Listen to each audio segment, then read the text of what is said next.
Bonsoir à toutes et à tous. Et soyez les bienvenus dans cette merveilleuse salle de la province sud.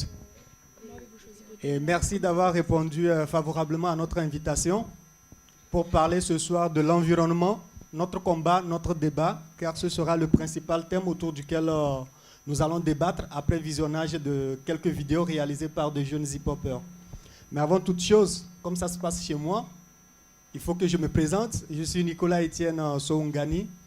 Donc, je suis volontaire international de la francophonie et je suis affecté en Nouvelle-Calédonie sur le projet hip-hop, le projet que nous allons découvrir également ce soir pour ceux qui ne le connaissent pas encore.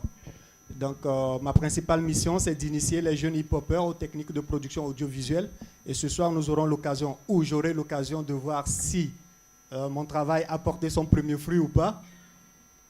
La deuxième chose, nous remercions sincèrement la province sud, notre hôte et partenaire, qui a bien voulu mettre cette salle à notre disposition.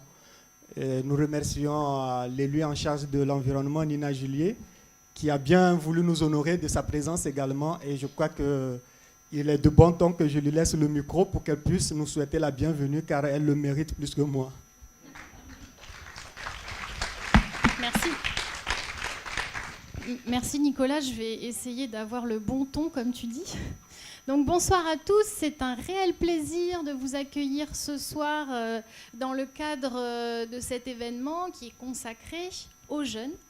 Donc c'est vraiment pour moi un honneur qu'on me fait de me demander d'introduire cette soirée. Avant de commencer, je voulais saluer quelques personnes dans la salle, dont la présence du directeur de cabinet du président du Congrès qui est présent. Et puis saluer aussi les différents présidents d'associations qui sont aussi dans la salle. Les enseignants, j'en vois quelques-uns, j'en reconnais quelques-uns. Et puis aussi les chercheurs qui sont avec nous ce soir. Et bien entendu, tous les jeunes qui sont là avec nous. Et c'est rare que dans cet auditorium, on puisse accueillir autant de jeunes. Donc voilà, j'espère que vous allez passer une bonne soirée. Alors cette soirée, c'est un plaisir pour moi parce que d'abord, elle s'inscrit dans un partenariat qu'on a avec l'IRD et dans une série de conférences que nous avons initiées qui s'appellent les conférences Sénature et qui s'adressent au grand public. Et ces conférences, elles ont vocation à diffuser le plus largement possible des connaissances qui permettent une meilleure appropriation des enjeux, des menaces qui pèsent sur notre environnement. Et c'est très important de partager ces connaissances avec le grand public parce que avec l'IRD, nous sommes persuadés que c'est en informant le grand public, du fonctionnement des écosystèmes, mais aussi des menaces qui pèsent sur eux, qu'on réussira à changer les comportements. Et c'est l'objet de ce cycle de conférences que nous avons initié, et puis tout un tas d'autres projets que nous menons avec l'IRD en partenariat, et je voulais les remercier ce soir pour le travail que nous menons ensemble, et puis plus particulièrement pour cette action, parce qu'elle s'adresse aux jeunes, et on sait que c'est les jeunes aujourd'hui qui vont porter les messages de demain pour changer les comportements. Donc c'est un plaisir cette soirée pour ce partenariat, mais aussi parce que bien entendu on parle d'environnement, et l'environnement c'est mon créneau, c'est là-dessus que je suis très investie au quotidien, parce qu'en Nouvelle-Calédonie il y a des enjeux forts. Alors c'est pas à vous que je vais apprendre ça, puisque vous avez travaillé sur le sujet, ce soir vous allez nous montrer votre travail, mais nous avons besoin, pour faire du développement durable en Nouvelle-Calédonie, d'avoir des outils qui permettent de sensibiliser le grand public. Et je crois que ce que vous avez réalisé, les jeunes, au travers de ces vidéos, eh bien, ce sont des formidables outils pour faire cette sensibilisation. Parce que vous le savez, en Nouvelle-Calédonie, il y a une biodiversité extraordinaire, vous avez dû le découvrir quand vous avez fait vos différentes recherches, une biodiversité très importante, nous sommes le 3e hotspot mondial de biodiversité, nous avons d'ailleurs été reconnus à l'international puisque nous avons une partie de nos lagons et de nos récifs qui sont classés au patrimoine mondial. En province sud, récemment nous avons classé une partie de nos forêts humides à la convention Ramsar. Nous avons plus d'une trentaine d'aires marines protégées sur le territoire, donc des véritables enjeux en matière de biodiversité. Mais parallèlement, et ça vous le savez aussi, on a un développement économique qui est beaucoup moins vertueux puisque essentiellement tourné vers la mine. Donc tout l'objet de développement, c'est bien de pouvoir concilier cette biodiversité extraordinaire et le développement économique de notre territoire avec bien sûr des diversifications qu'il nous faut absolument mettre en œuvre. Et puis finalement cette soirée, j'ai vraiment plaisir à la présenter parce que au-delà de l'environnement, eh bien finalement c'est les jeunes qu'on fait travailler ce soir. Et croyez-moi, il n'y a pas mieux qu'un jeune qui parle à un jeune pour faire passer un message.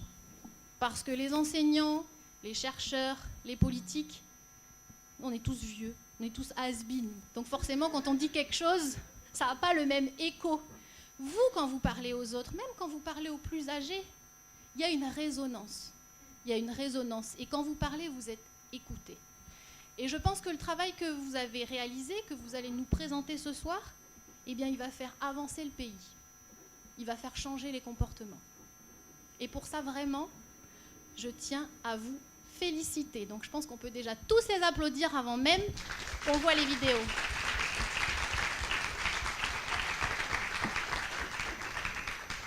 Là, ça stresse devant, là, ça stresse.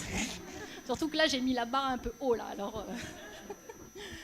Donc voilà, je remercie les jeunes, mais je voudrais aussi remercier, donc je l'ai déjà fait, mais les enseignants, les chercheurs, bien évidemment, plus particulièrement l'IRD, et puis les super animateurs qu'on a, Nicolas, Étienne, Mathias, Mina. Merci à vous. Je remercie aussi mes agents, parce que quand j'ai la parole, et je l'ai rarement, j'en profite pour remercier mes agents de la province qui sont en charge de la collaboration avec l'IRD, c'est notamment Suzel, qui est présente. Et puis, merci à vous, public, d'être venus écouter les jeunes pour les messages qu'ils ont à nous délivrer ce soir. Je vous souhaite une bonne soirée. Merci. Merci beaucoup à la province Sud. Merci beaucoup à Nina. Permettez-moi de dire également un sincère merci au lycée La Pérouse.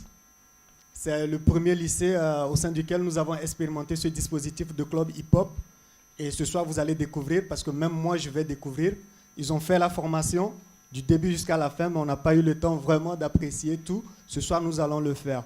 Je remercie également ce soir la présence parmi nous d'experts, de spécialistes qui sont venus ce soir pour échanger avec nous au sujet de toutes les vidéos que nous allons suivre ce soir. Pourquoi ils sont là?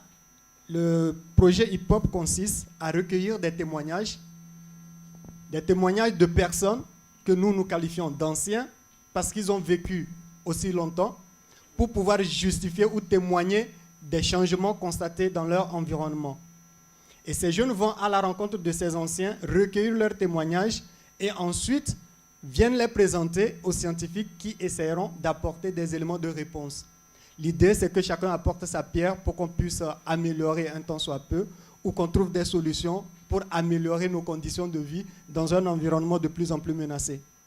Alors, merci à eux. Je vais leur laisser la parole pour qu'on sache qui prendra la parole ce soir parce que quand nous allons entamer, nous n'aurons plus le temps de nous arrêter. Bonsoir, Victor David, je suis chercheur à l'IRD en droit de l'environnement. Merci. Donc Bernard Pelletier, chercheur à l'IRD, géologue, donc ici plutôt spécialiste des mouvements de terrain, de la terre, montée des eaux, etc. Bonjour, Christophe Menquet, je suis chercheur à l'IRD, je suis climatologue.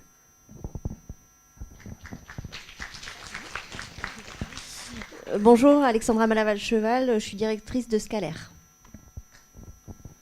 Bonjour, Pearl Winchester, service de l'eau de la Davare. Voilà. Comme ça, au moins, vous avez une image sur chaque nom. Quand ils prendront la parole, vous pourrez facilement les identifier. Alors, le projet hip-hop, comme je l'ai dit au début, moi, j'ai été affecté sur le projet hip-hop, ce qui veut dire que le projet hip-hop existait bien avant mon arrivée sur le Caillou. Nicolas, nous avons également parmi les panélistes Monique Lorfonfon de l'association SOS Mangrove. D'accord. Donc je voulais juste la signaler pour les questions de mangrove aux jeunes. Voilà. Et j'espère que vous les avez identifiés parce qu'après, il faudra également réaliser des vidéos-réponses. Tout le monde n'a pas pu faire le déplacement ce soir et il faudrait bien que ceux qui n'ont pas pu faire le déplacement puissent bénéficier des réponses de ces experts. On est d'accord? Voilà. Donc, je vais inviter Mina de l'IRD et Mathias Balagnier de France Média Monde qui vont venir nous apporter plus de détails par rapport au projet hip-hop. Qu'est-ce que le projet hip-hop? Quels sont les objectifs? Quelles sont les perspectives? Ils sont mieux placés pour pouvoir nous donner tous ces détails. On les accueille, s'il vous plaît. Merci, c'est très gentil. Bonsoir à tous. Merci de votre présence. Comme vous l'avez compris, hip-hop, c'est un projet participatif. Hip-hop, petites ondes participatives ou e-popularité. C'est l'histoire d'un mariage, au départ, hip-hop, entre un média, France Média Monde, et un institut de recherche, qui, ensemble, ont décidé de développer un projet qui repose sur un outil très simple, qu'a priori, vous avez dans votre poche, et vous allez appuyer sur la touche silence. Mais cet outil, eh bien aujourd'hui, dans le monde entier, on l'a, et avec cet outil, on va permettre, il y a eu déjà un mariage, donc on ne va pas faire plusieurs mariages, mais on va permettre un rapprochement. Un rapprochement, le jeune a cet outil, et il va aller collecter la parole, l'expérience de l'aîné. Tout à l'heure, on disait que l'aîné était has-been. Il n'est pas toujours has-been, l'aîné. L'aîné, il a vu, et aujourd'hui, il voit ce monde qui change, et qui change souvent. Peut-être que dans le passé, ça changeait sur un siècle, sur 2 siècles. Aujourd'hui, on voit ce monde qui change sur une durée d'une vie. Et donc, ce projet, c'est permettre aux jeunes d'aller collecter le ressenti, d'aller collecter la parole de l'aîné. Et une fois qu'il a collecté cette parole, eh ben, il va aller rencontrer le spécialiste, le sachant, et on va essayer d'obtenir une réponse de la part de ce spécialiste. C'est un projet qui permet de rapprocher le jeune de l'aîné et la population de la science. Tout ça avec des moyens qui coûtent pas grand-chose et qu'on a tout. Un micro, c'est 1500 francs. Un trépied, c'est 1500 francs.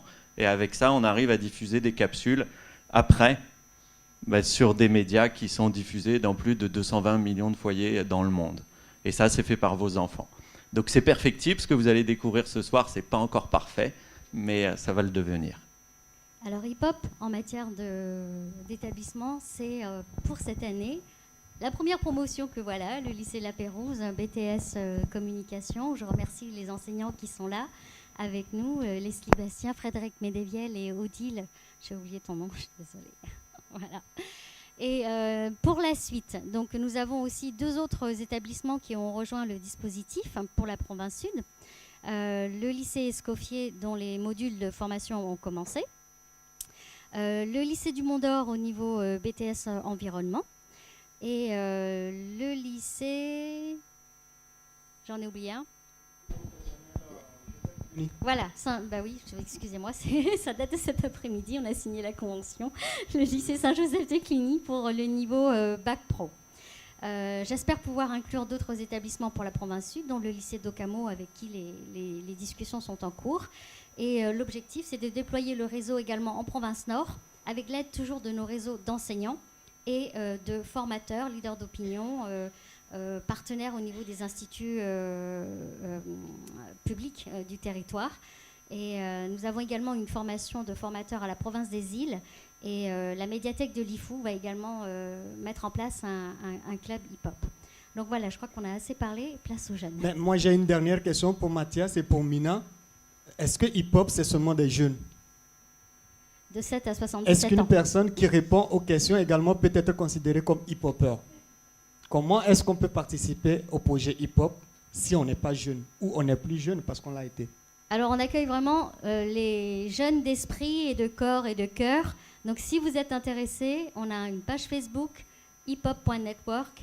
Écrivez-nous un petit mot. Toutes nos actus sont dessus. Et vraiment, je pense que le réseau a tout à gagner. C'est ça, le participatif aussi. Et quels sont les principaux thèmes autour desquels on peut tourner par rapport à un projet hip-hop? On va le découvrir en envoyant les vidéos des jeunes. Merci beaucoup, Mina et Mathias. Alors, voilà. C'est ça le début du projet hip-hop. Et ce soir, nous allons découvrir 2 jeunes hip-hopers. Ils ont suivi la formation, ils ont appris la technique. Mais ce soir, vous allez suivre des vidéos qui ne seront pas toutes les mêmes. Aussi bien côté contenu que côté forme. et ils expliqueront pourquoi ils n'ont pas pu atteindre les meilleurs résultats possibles pour ceux qui n'ont pas réussi à le faire. Ils nous expliqueront les conditions dans lesquelles ils ont tourné ces vidéos.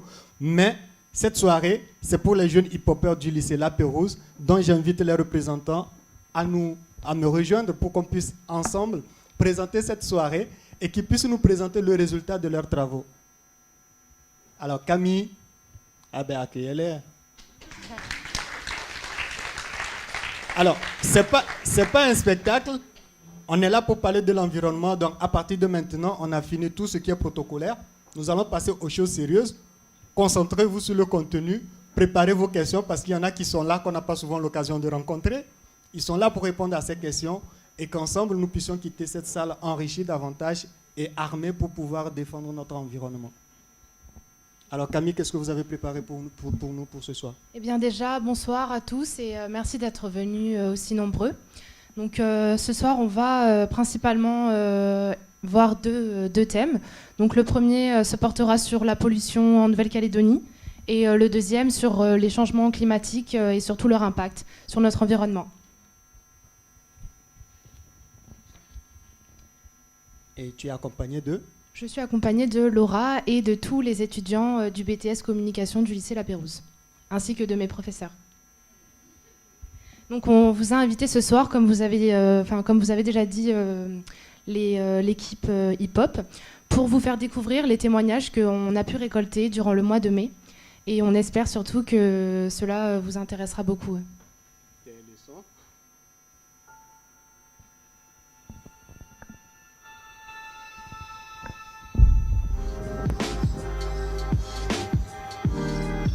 Bonjour, je m'appelle Marie Lagnac et j'ai 23 ans.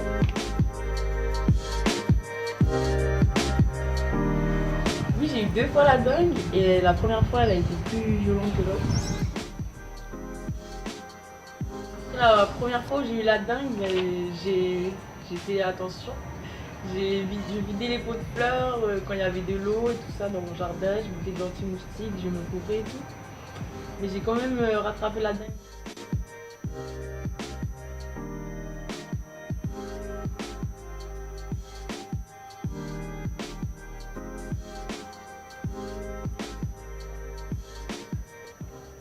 Moi, quand j'ai eu la dingue, le médecin m'a prescrit seulement des Doliprane et du repos.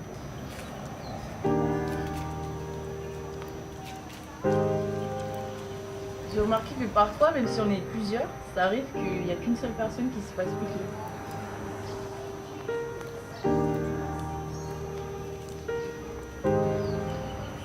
J'aimerais savoir s'il y a des avancées scientifiques pour trouver un traitement contre le virus de la dingue. Il y a des personnes qui sont plus vulnérables au virus de la dingue que d'autres.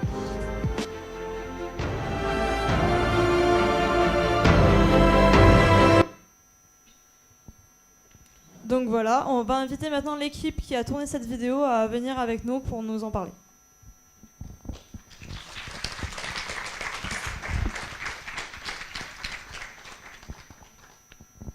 Donc Fiona, tu peux nous expliquer pourquoi vous avez eu l'envie de travailler sur ce sujet? En fait, nous, on avait constaté que depuis environ 3-4 ans, il y a eu l'épidémie de dengue, elle se développait plus dangereusement. Et on a pu remarquer qu'en fait, depuis le début de l'année, il y a eu énormément de cas sur le territoire qui ont été touchés par cette épidémie. Et là, récemment, il y a eu un bébé de 6 mois qui a perdu la vie. Merci. Et comment vous avez trouvé vos témoins? Donc, nous, au début, on avait filmé un étudiant du lycée d'Okamo, car il a été évasiné en France pour soigner sa maladie. Mais comme la vidéo n'était pas exploitable, on a dû refaire une autre vidéo. Du coup, on a filmé la jeune femme que vous avez vue dans la vidéo. On a un peu parlé à notre entourage pour savoir si quelqu'un serait intéressé par notre projet. Et il y a Marie qui s'est gentiment proposée pour témoigner. Elle avait également des questions à poser à la communauté scientifique. Merci. Et est-ce que vous auriez donc une question à reformuler peut-être pour poser aux scientifiques? Alors nous, on a 2 questions. La première question, c'était est-ce qu'il y a des personnes qui sont plus vulnérables que d'autres au virus de la dengue? Et la deuxième question qu'elle a posée, c'était est-ce qu'il y a des avancées scientifiques au niveau des vaccins ou des traitements contre la dengue? Je vais laisser la parole aux scientifiques.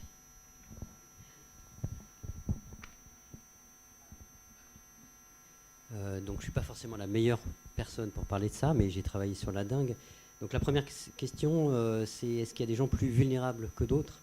A priori non. En fait, les populations les plus vulnérables d'une manière générale, comme pour la grippe, mettons, hein, ce sont les enfants en bas âge et les personnes âgées, tous les gens qui ne sont pas forcément en très bonne santé, donc c'est une espèce de vulnérabilité pour toutes les maladies. Pour les virus, les différents virus de la dengue, il n'y a pas de gens plus vulnérables que d'autres. On est tous susceptibles d'avoir des dengues qui peuvent évoluer vers des dengues graves, puisque toutes n'évoluent pas vers des dengues graves. Voilà. Il y a beaucoup de gens qui attrapent la dengue, juste au passage, sans le savoir en fait. On appelle ça des formes asymptomatiques. On estime qu'environ peut-être 50% des gens qui attrapent la dengue ne montrent pas de signes particuliers. Chez d'autres personnes, il y a des signes, les gens tombent vraiment malades, mais voilà.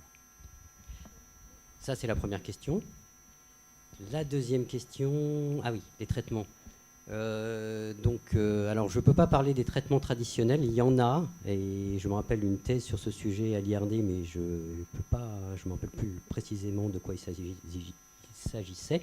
Mais il y a des recherches sur les traitements traditionnels hein, que les gens ont l'habitude de donner. Pour les traitements médicamenteux, en fait, récemment, il y a eu un vaccin développé par Sanofi Pasteur, hein, je peux le dire. Le problème de ce vaccin, alors ça a fait couler beaucoup d'encre et il était question de l'obtenir en Nouvelle-Calédonie. Le problème de ce vaccin, c'est qu'il y a 4 types de dengue. Il y a 4 virus, on appelle ça des sérotypes, donc on peut attraper la dengue 4 fois. A priori, c'est tout. Si on attrape les 4 sérotypes, on est vacciné contre les dengues, d'une manière générale. Le problème de ce vaccin, c'est qu'il immunisait bien contre 3 des sérotypes. Ça veut dire il s'est avéré, dans le pays où ça a été testé, que il favorisait en fait la dengue du sérotype qu'il ne couvrait pas bien, et il favorisait les formes les plus graves de cette dengue-là. Donc en fait, c'était le vaccin qui était développé, qui était sur le marché, finalement avait plus d'effets secondaires en favorisant les formes les plus graves. Donc l'état de la recherche, à ma connaissance, on en est là. Donc il y a beaucoup de recherches évidemment sur le vaccin contre la dengue. Pour l'instant, il y a un vaccin qui immunise à peu près bien contre 3 sérotypes, mais ça ne marche pas. Il faut vacciner contre les 4 sérotypes. Voilà. D'accord, merci beaucoup pour vos réponses, Monsieur Menkes. Bien maintenant, on va appeler l'équipe, on va présenter la deuxième vidéo, excusez-moi, donc en commençant par le thème de la pollution. Donc c'est une vidéo qui parlera de la pollution, plus précisément dans l'air, en Nouvelle-Calédonie. Je m'appelle Annie, j'ai 45 ans, j'habite à Nembo et ça fait 16 ans qu'on est là. On a rencontré des problèmes particuliers comme la pollution. Ça a commencé à partir de l'âge de mon fils qu'il était bébé. Il a commencé à avoir du mal à respirer. Du coup, suite à ça, il a eu l'asthme. Voilà. Après, du coup, au fur et à mesure qu'il attrape une petite grippe ou même nous, on a du mal à respirer. Avant, j'habitais sur Magenta, on n'avait pas ce problème-là. Et vu l'expérience par rapport à mes 2 grands, ils étaient en bonne santé, ils n'avaient pas le problème de respiratoire. Et depuis qu'on est arrivé sur Nembo, on avait beaucoup de problèmes de santé par rapport à les respirations, de l'asthme, par rapport à aussi de notre tenue vestimentaire, quand on lave le linge dehors et il y a plein de poussière. Et quand on regarde bien notre linge, c'est la terre rouge, du nickel. Et même ça atterrit sur le capot de la voiture, ça fait des trous. Je pense que ça dû au nickel parce qu'on n'habite pas loin de nickel, pas loin. Bon, moi j'ai une question à vous poser, vous qui nous regardez, le médecin ou peu importe, je cherche une question pour voir si, par rapport à cette substance chimique, est-ce qu'il peut nous aggraver par rapport à notre santé et par rapport à notre tenue vestimentaire quand on le porte, est-ce que plus tard ça peut nous affecter dans notre santé? Et on essaye de voir et de trouver une solution ou une réponse par rapport à ça. Merci. Je vais maintenant inviter l'équipe à venir présenter un peu leur vidéo.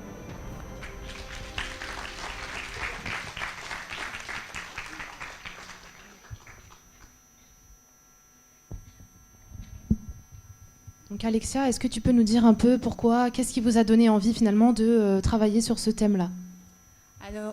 Alors, nous avons travaillé sur le thème de la pollution de l'air, car deux de mes partenaires sont originaires de Wallis et elles ont remarqué que l'air ici était particulièrement lourd pour plusieurs facteurs dans la pollution. Ensuite, Hélène habite dans la zone industrielle de Nimbo, donc elle est directement touchée par les effets de la pollution.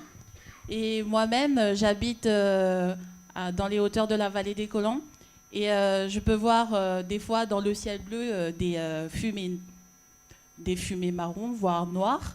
Et ça m'inquiétait vraiment de savoir ces effets de ces fumées sur la nature et sur nous. D'accord, merci beaucoup. Sarah, maintenant, est-ce que tu peux nous dire un peu comment vous vous y êtes prise finalement pour trouver votre témoin? On n'en a pas tellement trouvé vu qu'Hélène, elle connaissait déjà quelqu'un de son entourage qui a été impacté par ce problème. Du coup, cette mère de famille nous a fait part des problèmes de santé qu'a rencontré un de ses enfants dû à la pollution dans l'air. D'accord. Géraldine, tu peux nous parler un peu des difficultés que vous avez pu rencontrer? Oui, bien sûr. Avant cette vidéo qu'on a tournée, on en a fait plusieurs. Et on a eu des problèmes par rapport au son. Par exemple, la première vidéo qu'on a tournée, c'était une femme qu'on avait abordée dans la rue. Et on était devant une maison qui faisait la fête, du coup on n'entendait pas très bien sa voix. Et la vidéo que vous venez de voir, on a eu un problème au niveau de la luminosité. Parce qu'en fait, la vidéo a été tournée la nuit. C'est-à-dire que la femme, elle travaillait, du coup, on ne pouvait pas l'interviewer l'après-midi ou le matin. D'accord, merci beaucoup Géraldine. Maintenant, je vais demander à Hélène de nous reformuler la question posée par sa belle-mère. Avant la question, je tiens juste à souligner qu'au début, elles n'ont pas voulu diffuser cette vidéo parce qu'elles m'ont dit « Nicolas, on ne peut pas la présenter au public. Elle n'est pas du tout bonne. » J'ai dit « Mais l'image, elle n'est pas bonne, mais le message, il est bon. » Et là, on peut se rendre compte que le message, il est bon. Et je leur ai dit, diffusez cette vidéo, obtenez les réponses, et après, vous aurez l'occasion de la reprendre s'il le faut pour améliorer la qualité. Donc Hélène, si tu peux nous reformuler un peu la question. Donc Annie et Andrea, on en a posé 2 questions. Elle aimerait savoir s'il y aurait d'autres problèmes par rapport à la santé, autres que l'asthme, bien sûr, par rapport à la pollution. Et si oui, quelles seraient les solutions? D'accord. Est-ce que peut-être l'un des scientifiques? D'accord. Donc je vais essayer de répondre. Donc Scalaire est une association qui mesure la qualité de l'air sur Nouméa. Donc déjà, moi, en fait, en avant-propos, je veux vous remercier en fait d'être invité ce soir et d'avoir choisi comme thème la pollution de l'air. Parce qu'à Scalaire, on est très content parce qu'un de nos rôles, c'est de sensibiliser et d'informer. Et donc c'est vraiment très très important et d'avoir le ressenti en fait de la population, c'est très important pour nous, pour nos actions. Donc déjà, c'était ce que je voulais vous dire ce soir. Et puis, nous, sur les polluants qu'on suit, les 2 polluants majoritaires sur Nouméa, c'est le dioxyde de soufre et les poussières en suspension. Ces polluants ont des effets sur la santé et sur l'environnement.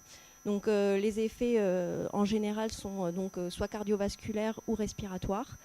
Pour le dioxyde de soufre, on peut avoir des problèmes de gêne respiratoire parce que c'est un gaz irritant et ça rentre dans les poumons et donc ça empêche en fait les personnes de bien respirer, surtout les personnes sensibles comme les enfants, les personnes déjà asthmatiques en fait qui peuvent avoir un asthme qui n'est pas dû à la pollution mais par des allergies. En fait, ça dégrade en fait leur santé à ce niveau-là et ça peut leur provoquer des crises. Et les poussières, c'est pareil, en fait, plus elles sont fines, elles peuvent rentrer plus loin dans l'organisme. Et surtout, les poussières, c'est qu'elles peuvent porter d'autres substances, comme des métaux lourds, des hydrocarbures aromatiques polycycliques. Toutes ces substances sont aujourd'hui notées comme cancérigènes.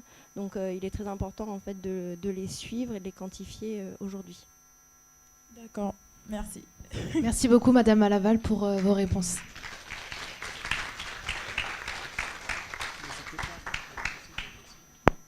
Donc nous allons passer sur une troisième vidéo qui portera sur la pollution via les embouteillages.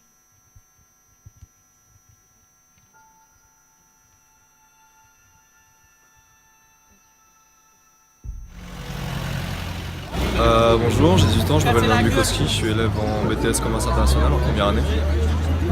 Est-ce que tu as une voiture? Oui. Et tu viens au lycée avec? Oui. Depuis combien de temps tu as ton permis? J'ai mon permis depuis février, en début d'année. Et avant tu venais en voiture? Avant je faisais du covoiturage avec un pote qui allait me déposer au lycée. Et est-ce que je trouve qu'il y avait beaucoup de circulation le matin? Ça dépend des heures, mais on va dire que vers 6h20, 6h30, oui, il y a beaucoup de circulation quand même. Tu mets combien de temps pour venir au lycée après? Vu que j'habite à Yaoundé, je mets environ 15-20 minutes pour venir au lycée, avec la circulation. Et tu trouves que ça engendre beaucoup de pollution, ces embouteillages ou pas? Ouais, quand même, parce que les voitures elles stagnent beaucoup, donc du coup ça consomme beaucoup d'essence, donc ça pollue assez. Est-ce que ça engendre des problèmes de santé, par exemple pour les nourrissons et tout ça, pour les personnes qui sont en bas âge, cette pollution?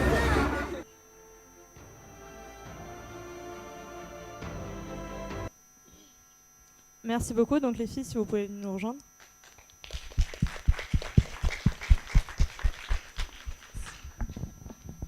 Donc Kenza, est-ce que tu peux nous dire pourquoi vous avez choisi ce sujet, s'il te plaît? Oui, alors déjà bonsoir à tous. On a choisi ce sujet parce que on vit un peu toutes les deux dans les embouteillages le matin et le soir pour aller en cours. Et du coup, on voulait vraiment travailler sur ça parce que ça nous tenait à cœur. Donc, voilà. Et tu peux nous expliquer comment tu as trouvé ton témoin? Alors, on a choisi cet étudiant de BTS parce que, en fait, je le connais depuis longtemps. Enfin, on le connaît depuis longtemps. Et je sais qu'il habite à Yaoundé depuis qu'il est tout petit. Et donc, qu'il fait depuis des années le trajet matin et soir dans les embouteillages. Et qu'au fur et à mesure des années, ça s'aggrave. Donc, je voulais vraiment avoir son témoignage à lui. Merci. Maëva, est-ce que toi, tu peux nous parler des difficultés que vous auriez pu rencontrer? Alors oui, donc les embouteillages, comme tout le monde le sait, c'est le matin et le soir. Et donc nous, on y est en même temps que tout le monde. Donc on a dû sacrifier quelques heures de sommeil pour arriver plus tôt en cours ou alors arriver en retard et pour pouvoir tourner. Voilà. Merci. Et alors, donc, avant leur question, on peut se rendre compte qu'au fait, ce jeune, il n'a pas assez vécu pour pouvoir témoigner vraiment des changements. Il y en a parmi vous certainement qui ont vécu une époque où il n'y avait pas du tout de voiture. Eh bien, n'hésitez pas à vous prononcer après pour que ces jeunes puissent recueillir ces témoignages, parce que je crois que ce témoignage sera plus convaincant que celui de ce jeune qui, peut-être, il est né, il a grandi au moment où il y avait déjà des voitures, il n'a vu que la quantité augmenter. Vous pouvez mieux convaincre, ou ils pourront mieux convaincre avec leurs vidéos s'ils arrivaient à témoigner, à recevoir le témoignage de personnes qui ont vécu cette période où il n'y avait pas du tout de voiture. Merci. Merci Nicolas. Donc Maëva, est-ce que tu peux nous reformuler une question? Alors oui, la question du témoin dans la vidéo, c'était est-ce que la pollution de la circulation impacte la santé des personnes aux alentours, les piétons, etc. Et nous, si on avait une question, c'était le projet Néobus qui va bientôt arriver. On voulait savoir si ça va améliorer ou non la qualité de l'air. Alors je reprends donc sur cette vidéo. Donc tout à l'heure on a parlé, donc on était plus sur une pollution industrielle, mais on a aussi donc une pollution trafic sur Nouméa qui impacte, enfin qui a des substances polluantes qui ont aussi un impact sur la santé. Ça peut être du dioxyde d'azote, du dioxyde de soufre, des poussières fines. Et depuis quelque temps, Scalair en fait s'intéresse à cette augmentation du trafic et fait des campagnes spécifiques aux abords en fait des routes. Donc sur par exemple la route Gallieni, sur la la route Yekawe, sur la voie de dégagement ouest. Vous pouvez voir en fait notre laboratoire mobile en fait, qui est placé aux abords pour vraiment quantifier cette pollution. Et on note en fait une augmentation parce qu'en 2010, on a fait une première campagne sur la route Gallieni et en 2014, elle a été renouvelée au même endroit. Et on avait, grâce au comptage routier fait par la ville de Nouméa, vu qu'il y avait eu 30% d'augmentation de ce trafic. Et on a noté 30% d'augmentation de dioxyde d'azote sur cette zone et également 45% d'augmentation des poussières sur cette zone. Et l'année dernière, on a fait la zone de la voie de dégagement ouest et on a pu noter des dépassements en fait, des seuils aux abords de cette voie au vu en fait, de l'augmentation croissante de véhicules. On est sur cette voie-là à près de 58 000 véhicules jour. Donc ça fait vraiment énorme. Merci. Après, sur le néobus, en fait, donc je ne suis pas spécialiste, mais en fait, nous, on s'intéresse un petit peu à tous ces projets d'aménagement, parce que tout projet d'aménagement urbain peuvent améliorer ou dégrader la qualité de l'air. Pour moi, en fait, un projet d'aménagement comme le néobus qui va favoriser le transport en commun, des modes de déplacement doux avec des raccordements, permettra d'améliorer la qualité de l'air parce qu'on espère que les comportements vont changer, que les personnes vont prendre ce transport-là et derrière pouvoir développer ce type de transport et tout un réseau, hein, parce que le réseau néobus, ça sera une ligne, mais derrière le projet, c'est de l'ensemble de le raccorder, de faire aussi des pistes cyclables. Il faut que voilà, qu'il y ait tous ces projets d'aménagement favoriseront vraiment l'amélioration de la qualité de l'air demain. Et voilà, on espère que ça va dans le bon sens et qu'on aura des meilleurs résultats. Et c'est pour ça que Scalair, en fait, dans son nouveau plan de surveillance, va suivre régulièrement tous ces axes routiers pour voir justement si demain, dans 2 ans, dans 3 ans, en fait, quand on aura ces nouveaux projets qui seront là, on aura une amélioration. Merci.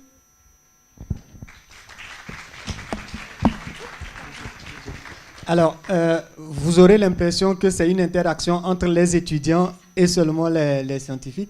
Il y a une phase à la fin qui est réservée au grand public. C'est pour pouvoir avancer rapidement sur les vidéos. Donc, retenez vos questions par rapport aux vidéos et à la fin, nous allons en débattre ensemble. Merci. Merci Nicolas Etienne. Donc maintenant, on va vous présenter la 4e vidéo donc, qui parle de la pollution des plages en Nouvelle-Calédonie. Donc, je vous laisse regarder. Un petit peu, mais par rapport à d'autres plages, je trouve que ça va encore. Ouais, c'est principalement la baie des Citrons qu'on l'a remarqué, mais c'est vrai qu'il y a des endroits à Nouméa, oui, on l'a un petit peu remarqué.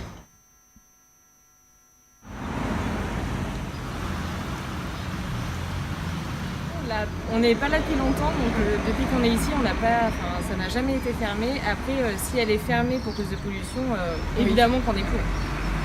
Enfin, on trouve ça normal, du coup, s'il y a des raisons.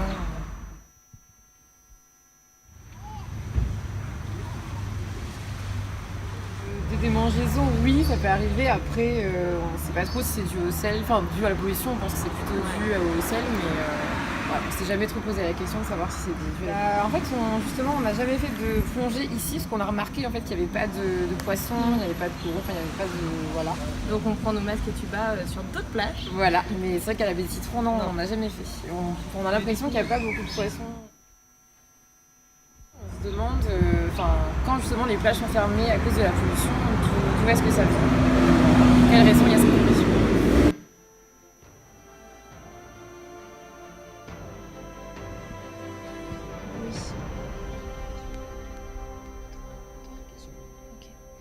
Je vais inviter mes camarades à venir présenter un peu leur vidéo.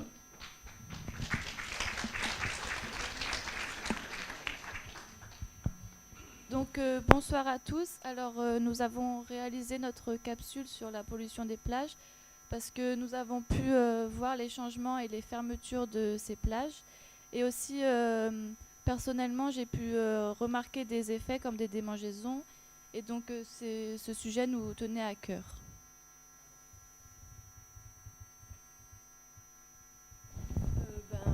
Pareil que Laura, moi aussi j'ai pu remarquer des démangeaisons et j'ai vu aussi qu'il y avait de moins en moins de poissons et du coup je me posais beaucoup de questions et c'est pour ça que ça m'intéressait. Pour ma part, j'ai habité durant plus de 10 ans à côté de la plage de la baie des Citrons. Et j'ai pu observer, par exemple en allant au lycée ou autre, qu'elle était fermée occasionnellement. Et du coup, je me suis posé des questions et grâce à Hip-Hop, j'espère avoir des réponses. Et voilà. Moi, j'ai une question pour mon équipe, parce que c'est mon équipe, hein, même si je ne les ai pas accompagnés sur le terrain. Est-ce que selon vous, les personnes interviewées étaient les mieux placées à être interviewées? Pas forcément, parce que en fait, à la base, nous avons souhaité interviewer des gens plus âgés qui côtoyaient cette plage depuis longtemps et qui donc auraient pu observer que, par exemple, la plage était fermée plus souvent ces derniers temps. Et en plus, elles n'étaient pas là depuis longtemps. Comme elles l'ont dit, elles n'ont pas forcément remarqué que la plage était fermée. Mais en fait, les autres personnes n'ont pas forcément accepté de se faire filmer. Donc, elles ont gentiment accepté de témoigner quand même. Voilà, parce que le sujet, il est pertinent et je crois qu'il faudra réfléchir encore à le retourner, trouver des personnes capables de témoigner, parce que moi, j'ai vu la plage avancer et j'avoue que je suis là seulement depuis 4 mois, mais je suis très inquiet. Et donc, on aurait des questions à poser. Donc, pour ma part, j'aimerais savoir d'où vient cette pollution quand les plages sont fermées. Et aussi, également, est-ce que la pollution des plages peut avoir des conséquences sur la santé? Moi, ma question, c'est pourquoi les eaux usées, elles sont déversées dans la mer et s'il y aurait un moyen qu'elles soient ailleurs? Alors, moi, je ne peux pas répondre parce qu'en fait, je suis au service de l'eau, mais c'est la DAS et c'est la mairie qui sont responsables de cette partie-là. Donc, il faut savoir, de ce que je sais, c'est que la mairie et la DAS font des analyses régulières sur les plages pour justement savoir si la baignade est autorisée. Donc, en fait, il y a des réglementations qui existent. Quand l'analyse est faite et que l'analyse revient du laboratoire, si les seuils sont dépassés sur certains polluants, c'est là que la mairie décide de fermer les plages. C'est vrai que la plupart du temps, à Nouméa, quand les plages sont fermées, c'est souvent dû aux bactéries qui viennent des eaux usées. Voilà, ça tout le monde le sait. Si vous ne le saviez pas, je vous l'apprends. Donc après, la solution, c'est effectivement de traiter les eaux usées avant de les envoyer à la mer. Donc pour ça, il y a du lagunage qui a été fait, par exemple, à l'hippodrome Henri Millard. On est aussi en train de, je pense que vous l'avez vu, il y a tout un tas de travaux qui sont en cours pour faire des stations d'épuration partout dans Nouméa. On en a une nouvelle à l'entrée à Nouville, il y en a une nouvelle à Magenta. Voilà. Donc ça sert à ça, tous ces gros travaux qui sont réalisés de stations d'épuration, c'est justement pour qu'on arrête de polluer nos plages avec nos eaux usées. Merci beaucoup, Madame Winchester. C'est gentil pour vos réponses. Il y a un complément de réponse. Ah. Oui. Sinon, moi j'étais là il y a 25 ans, donc j'ai une vision un peu plus longue. Il y a 25 ans, dans la baie des Citrons, en fait, les eaux étaient beaucoup plus claires, beaucoup plus limpides qu'elles le sont maintenant. Elles sont souvent assez turbides. Quand on y va plonger, c'est rare qu'on voit bien les coraux. Ça vient effectivement de l'urbanisation croissante, parce qu'il y a 25 ans, il n'y avait rien à la baie des Citrons, par quelques nakamal. Ça vient de l'urbanisation croissante et non contrôlée et de choses qui déversent un certain nombre de choses, et quand les eaux de pluie débordent, tout ça va dans la baie des Citrons. Et donc il y a un impact sur la qualité de l'eau, sur la turbidité, la transparence de l'eau, et puis il y a un impact aussi direct à cause de la turbidité sur les récifs coralliens, qui sont en bien moins bon état qu'ils l'étaient auparavant. Et quand les récifs coralliens se dégradent, eh bien, il y a du phytoplancton urticant, des petites plantes urticantes dans la mer qui se développent. Et je pense que les démangeaisons, souvent, quand on s'y baigne, quand on est un peu piqué, ou on a des démangeaisons, ça vient de ça, en fait, du développement de ces plantes phytoplancton urticants, qui est lié à la dégradation des récifs coralliens, qui est lié à l'urbanisation croissante, qui est lié à... D'accord, merci beaucoup, Monsieur Menkes, pour votre intervention.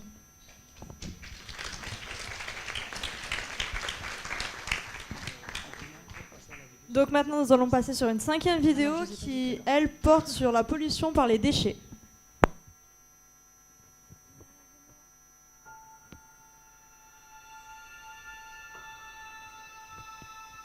Je suis Thibaut Bizien, je suis le cofondateur de Calédo Clean et j'ai 28 ans. On l'a créé en 2012 avec un groupe d'amis et on a commencé par mener les opérations de nettoyage, ce pourquoi on est assez connu aujourd'hui. Depuis le début, je pilote l'organisation, ses missions et puis voilà, organiser un petit peu toutes les actions qu'on mène sur le terrain.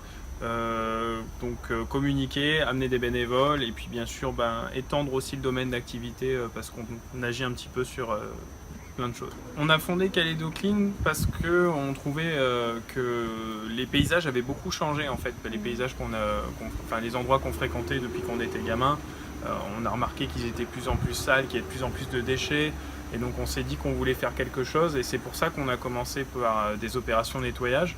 Parce qu'on estime que, avant tout, la première chose par rapport à notre environnement, c'est limiter la pollution liée à nos modes de consommation. Et c'est vrai qu'au fur et à mesure, progressivement, on a fait de plus en plus d'opérations de nettoyage et on s'est rendu compte que les déchets étaient vraiment partout. En gros, on circule au milieu des déchets en Calédonie, que ce soit les plages, les mangroves, les quartiers, les squats, les tribus, il y en a absolument partout.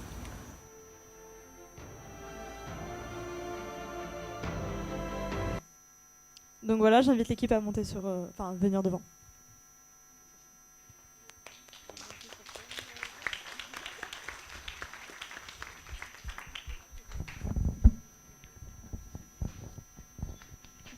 Donc Clémentine, est-ce que tu peux nous parler de comment vous avez eu le contact de cette personne ? Bonsoir à tous. Alors, j'ai eu le contact de cette personne de bouche à oreille, un peu comme tous mes camarades ici présents, et de par l'intermédiaire de Simane. Et durant la création de votre sujet, est-ce que vous avez rencontré des difficultés ? Alors, pour ma part, pas de difficultés particulières, mais mis à part que ça a été plus une opportunité pour nous de le rencontrer, puisque maintenant, je compte faire partie de cette association et je vous invite d'ailleurs à nous rejoindre samedi. On aura une opération de nettoyage des océans, si je me rappelle bien, à 9h.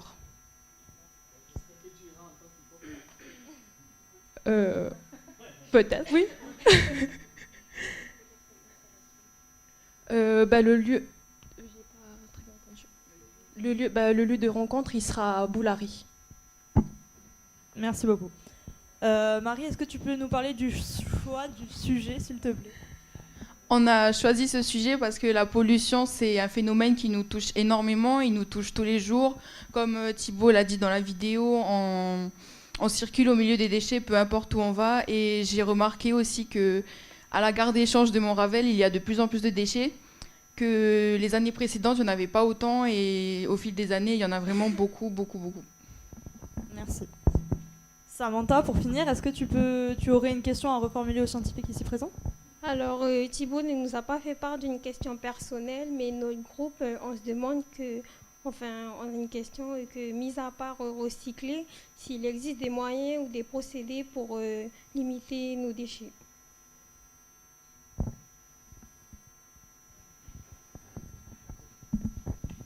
Y a-t-il quelqu'un de la DANV pour répondre à cette question ? J'avais également sollicité la DAS et la SNLC, mais c'est vrai qu'on n'avait pas pu avoir les panélistes sur ces sujets-là. Merci. Bonsoir, moi je suis Vincent. Alors j'ai la chance de travailler à la direction de l'environnement de la province sud, ce qui me permet de ne pas vieillir trop vite parce que c'est jamais la routine à la direction de l'environnement. Et donc je dirige un service qui s'occupe en particulier de la gestion des déchets. Et je peux vous dire qu'effectivement, le premier objectif, c'est d'éviter les déchets, donc c'est de prévenir la production des déchets. Et donc la province s'y emploie, notamment, alors c'est un exemple que je vais vous donner, on pourrait en parler pendant beaucoup plus longtemps, mais la province a le projet en ce moment donc, de réglementer la filière emballage, ce qu'on appelle la filière emballage, c'est-à-dire que tous les emballages, alors on va commencer doucement avec les canettes et le verre, mais seront bientôt réglementés de faire en sorte qu'il y en ait moins et qu'on ne les retrouve pas dans la nature. Donc sachez que la prévention des déchets, donc limiter la production des déchets, c'est vraiment l'objectif premier de la province et de la direction pour laquelle je travaille, avant de les valoriser, les recycler, les éliminer, les brûler, les envoyer ailleurs, etc. Donc on essaye vraiment de les éviter.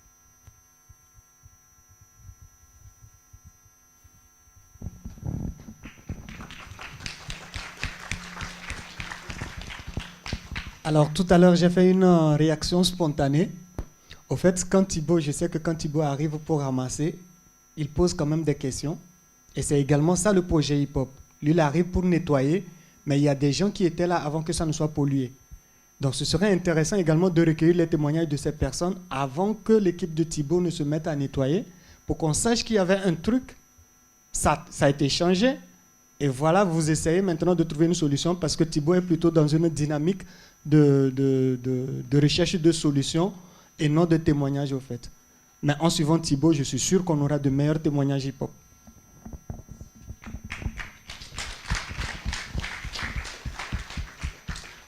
Bien, en tout cas, merci beaucoup, monsieur, pour votre intervention. On va maintenant passer à la 6e vidéo, donc, qui portera sur la pollution, mais cette fois-ci des mangroves en Nouvelle-Calédonie.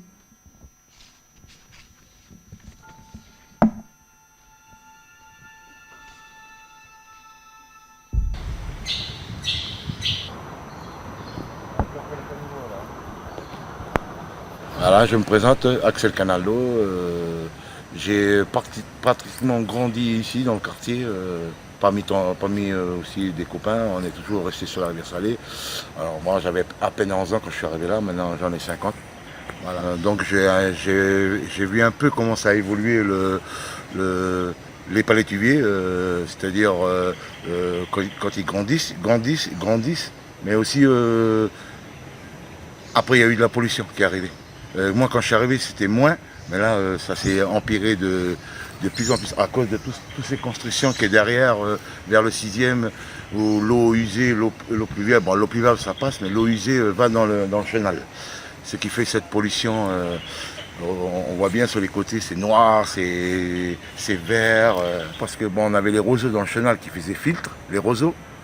Et maintenant qu'on a enlevé tous ces roseaux, et puis on a découvert même nous en nettoyant le chenal avec des amis, avec la bande du quartier, on a vu que tout se versait dans le chenal. Puis en plus, bon, il n'y a pas que les eaux usées, hein, il y a les gens aussi mal éduqués. Voilà, ils jettent tout dedans, tout ce qui est fer, tout ce qui est machin, voilà. Qu'est-ce que ça va venir demain? Est-ce que ce sera une nurserie de poissons où nous on va pouvoir aller à la pêche? Parce que maintenant on est obligé d'aller faire 30 km pour aller faire une bonne pêche, voilà, hors de comment dire ça, de la pollution, des cas de le dire. Maintenant on dépasse le péage pour aller à la pêche. Voilà, on ne fait plus de la pêche à part nos villes qui est moins polluées, je pense, mais sinon voilà. C'est ça la question que je veux poser à les gens concernés. Je vais maintenant inviter les camarades de ma classe à venir présenter leur vidéo.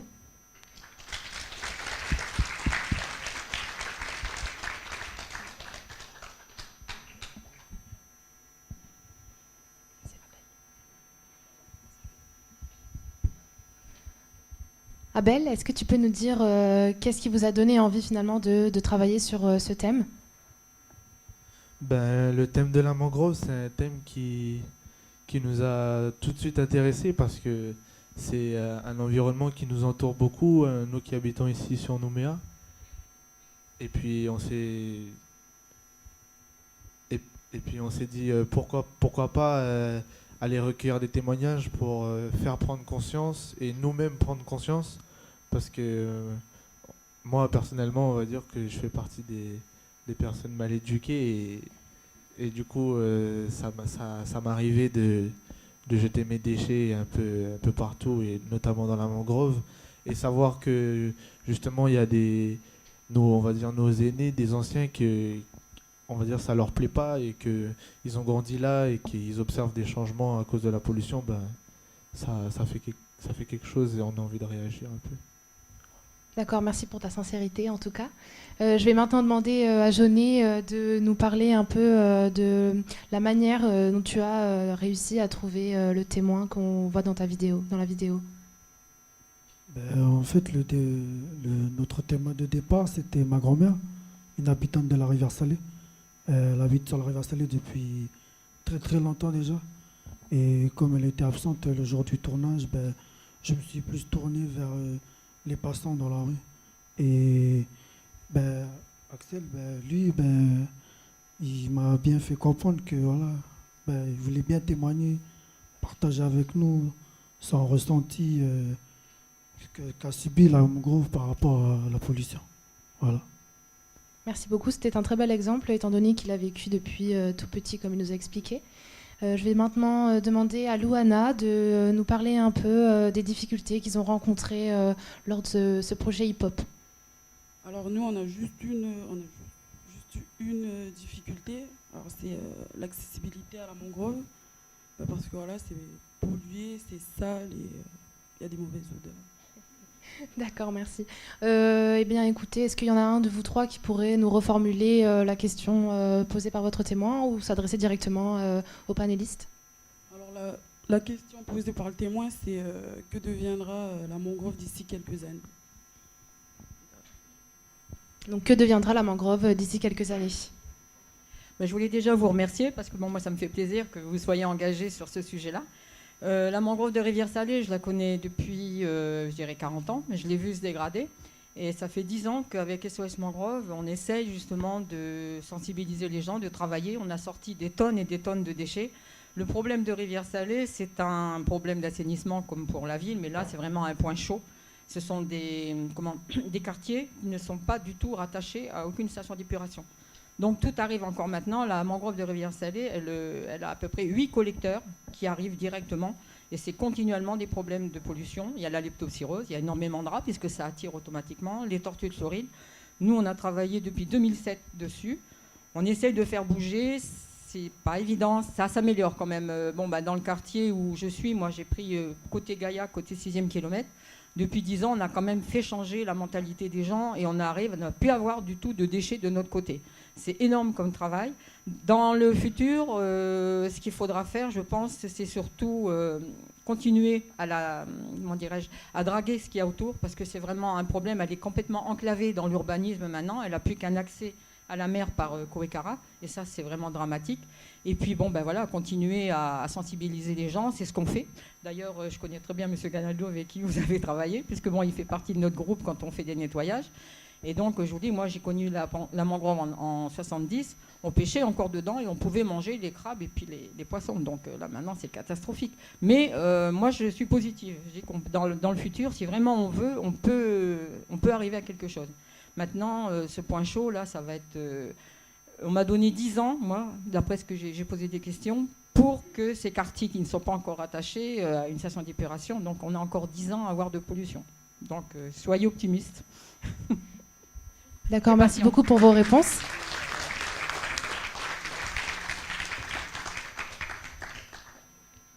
Donc maintenant, nous allons passer au deuxième thème, les changements climatiques et ses impacts. Donc avec une 7e vidéo sur la sécheresse.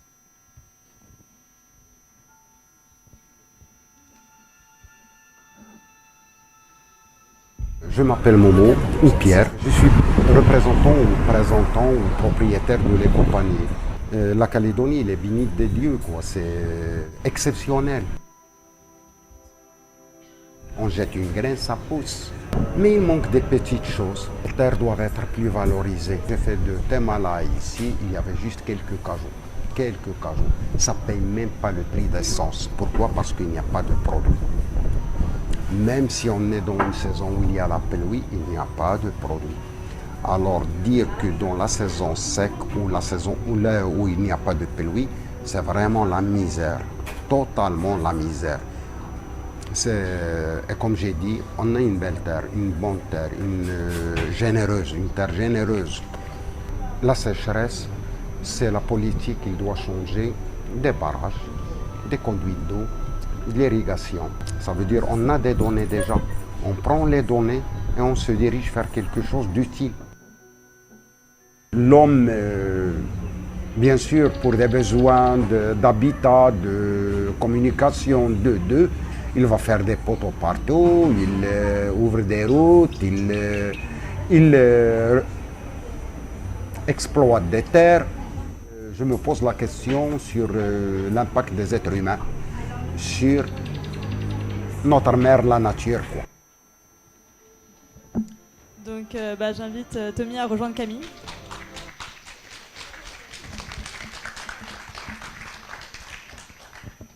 Bonsoir à tous, merci d'avoir fait des déplacements pour nous, franchement ça compte beaucoup. Donc on a choisi avec Camille ce sujet-là parce qu'on voulait vraiment traiter l'aspect de l'impact climatique sur les petites organisations calédoniennes. Du coup on s'est dit que ça pouvait être vachement sympa d'interviewer cet homme ici présent qui est le gérant de l'éco-panier. Et comment vous l'avez trouvé ce témoin? C'est un contact de la famille en fait, on s'approvisionne beaucoup chez lui, à l'éco-panier. Merci. Camille, tu peux nous parler d'éventuelles difficultés rencontrées? Alors effectivement, donc, on a rencontré des difficultés. Je vais vous en parler d'une seule en particulier qui nous a qu'on a eu beaucoup de mal à gérer. Donc c'est une personne qui avait énormément de choses à nous raconter, qui nous a parlé de choses très enrichissantes. C'est une personne qui est très humaine, qui s'est dispersée, on va dire, sur énormément de sujets.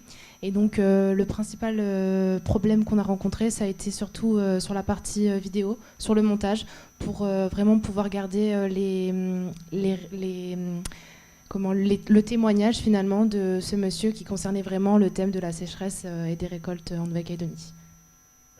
Et as-tu une problématique à reformuler et à poser? Alors oui, effectivement.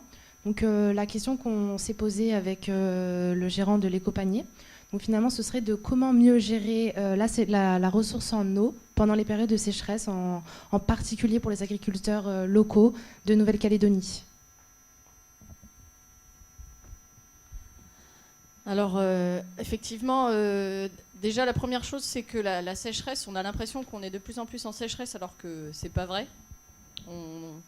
C'est un ressenti. Là, nous, la Davar, on a des suivis des rivières qui nous montrent qu'en fait, on n'est pas plus en sécheresse qu'avant. Par contre, ce qui se passe, c'est qu'on a quand même plus d'habitants qu'avant sur la Calédonie. Donc, ces habitants, ils ont besoin de plus d'eau pour boire, manger, dormir, enfin, tous les besoins naturels. Et du coup, le fait d'avoir besoin de cette eau, on utilise cette eau en priorité pour l'eau potable, et donc il y a moins d'eau pour l'agriculture. Donc forcément, les agriculteurs, ils ont l'impression qu'ils ont moins d'eau dans leur rivière parce que l'eau est utilisée pour autre chose. Du coup, ce qui se passe, c'est qu'il y a les provinces qui ont décidé de lancer des projets pour faire des barrages. Donc il y a des projets sur le nord à Point-Bout, il y a des projets sur le sud de faire des petits barrages, des petites retenues collinaires, ça s'appelle. Mais ce qu'il faut savoir, c'est qu'il n'y a pas plus de sécheresse qu'avant, quoi. La sécheresse, c'est vraiment subjectif. On a vraiment l'impression qu'il y en a plus qu'avant, mais c'est vraiment pas le cas. Ce qu'il faut juste se dire, c'est que la saison des pluies, elle commence en décembre ou en janvier. Ça s'arrête au mois de juin. Et donc, les rivières, c'est comme une espèce de glacière qui fait réservoir, il y a toujours un trou au bout, puisque c'est l'embouchure, l'eau, elle coule. S'il n'y a pas d'eau qui tombe de juin à décembre, forcément, ce réservoir se vide petit à petit. Si on n'a pas de pluie en décembre ou en janvier, forcément là, on est à sec. Le réservoir, il s'est vidé. Donc, après là, c'est la climatologie qui intervient, on ne peut pas y faire grand-chose. Mais en tous les cas, il y a des actions qui sont faites par les provinces aujourd'hui pour réussir à faire de la captation d'eau avant qu'elle arrive à l'embouchure, pour justement pouvoir aider les agriculteurs à avoir plus d'eau. D'accord, merci beaucoup. Un complément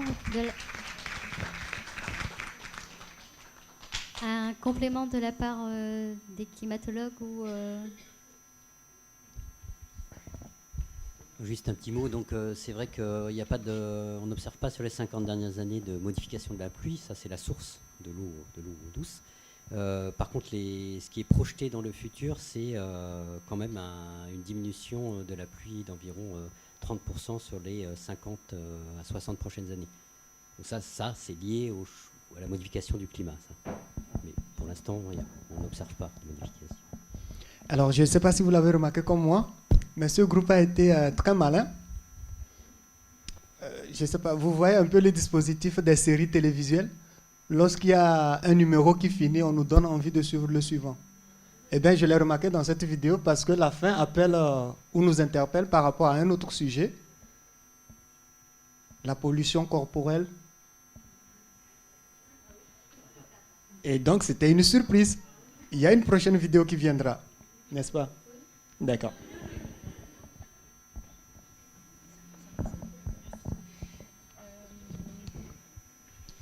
Donc maintenant, on va voir la 8e vidéo, donc, qui parle en fait de la pêche en Nouvelle-Calédonie.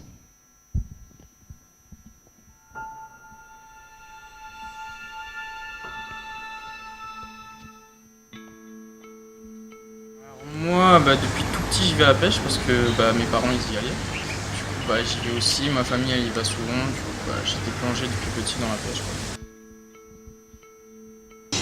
J'y vais à peu près 2 fois tous les week-ends dans le mois, quoi. Si c'est pas 3 fois par mois. Alors je dirais déjà que les poissons ont diminué, le nombre de poissons a diminué. Et faut aller les chercher, quoi, les poissons, quoi.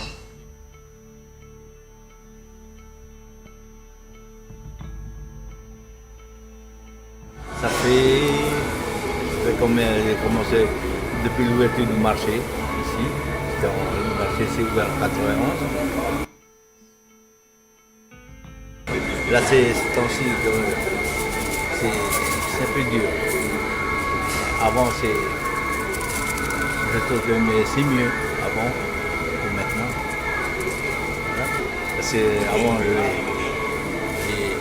800 kilos de mouton par semaine. Mais là, c'est 500, 600 kilos de maximum.